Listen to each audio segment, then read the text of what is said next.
These are my kids. This is an older photo of them, but the dates that are up there are the dates that they should be graduating from university. And I want the best for my kids. I want my kids to be part of the future. I want them to be leaders in the future. But my kids have a tremendous challenge that none of us really had here. Because their future is a future that you cannot predict at all. When we got out of college, we kind of knew what the future would be like.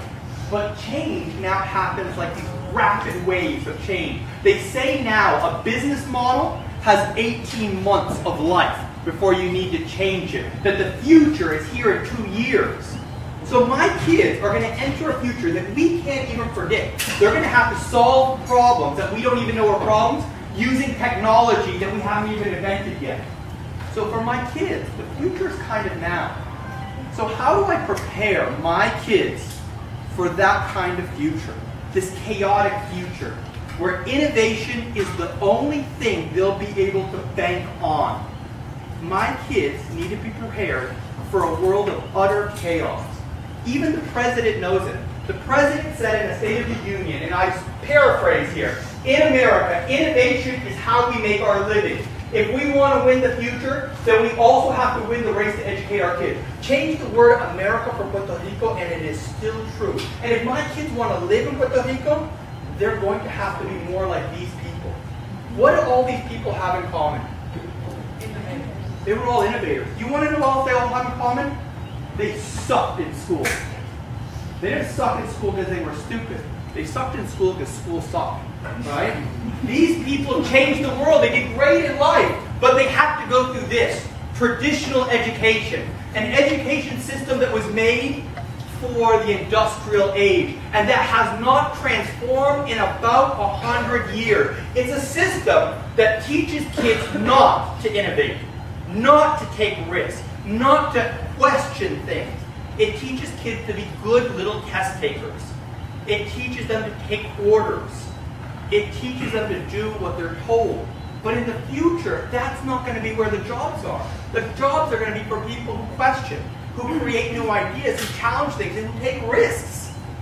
But that's not what schools are there for. Now, think about what happens to those kids who do want to be innovators. They question, they challenge things, they take risks, and then they get told to stop doing it. Basically, what kids need to learn is what school beats out of them. Kids need to learn to be innovators, to experiment with things, in order to question things, to bring things together and combine them. They need to learn all of these right brain skills, these creator skills, these artistic skills. They need to be like entrepreneurs constantly. Things that school and the teacher tell them not to be. So how do we do that? How do we prepare our kids? Because I'm not patient. I'm not going to wait for schools to change. But let me show you what some people have done. This is Kane. Kane is this kid who was at his father's shop for a whole summer. He had nothing to do. He took cardboard boxes and he made all of these games out of the cardboard boxes. And then he started charging people 25 cents to play his game. Well, the kid was like an inventor, a creator. Well, Kane's Arcade has become this cardboard challenge where all over America now people are leaving cardboard boxes and adults and kids are creating again. They're making things. They're inventing things with their hands and their minds. We should have something like this in Puerto Rico because we have enough cardboard, right?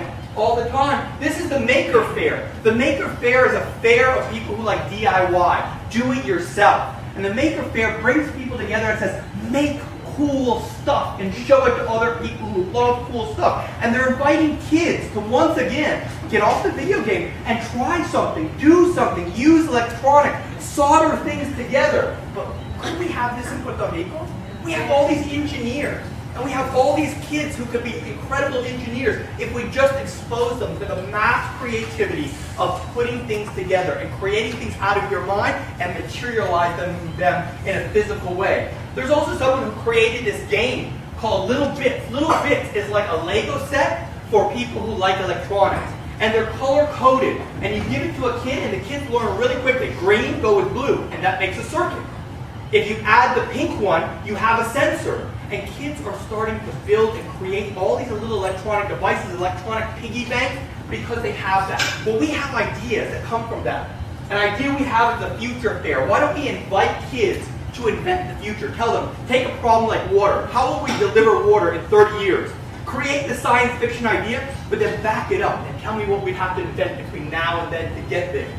What about, we have this idea for the big read, which is we take the social innovation challenge and we ask high school juniors and seniors, find a way to make society better. We'll put you through a boot camp, but you'll work in teams and collaborate like we need you to in the future and come up with these mad, wild, technological solutions for the social problems that our island faces.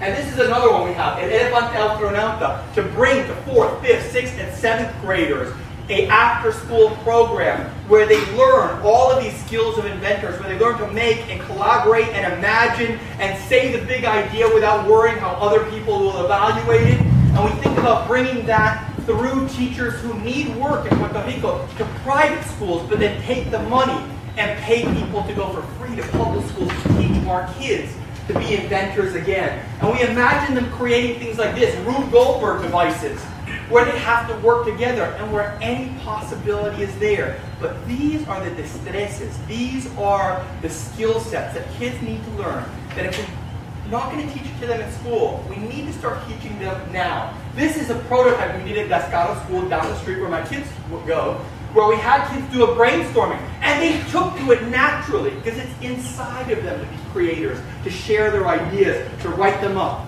And if we don't do it, we'll never become this. We'll never become this island of ideas, the isla de ideas, where our economy is driven by creative ideas.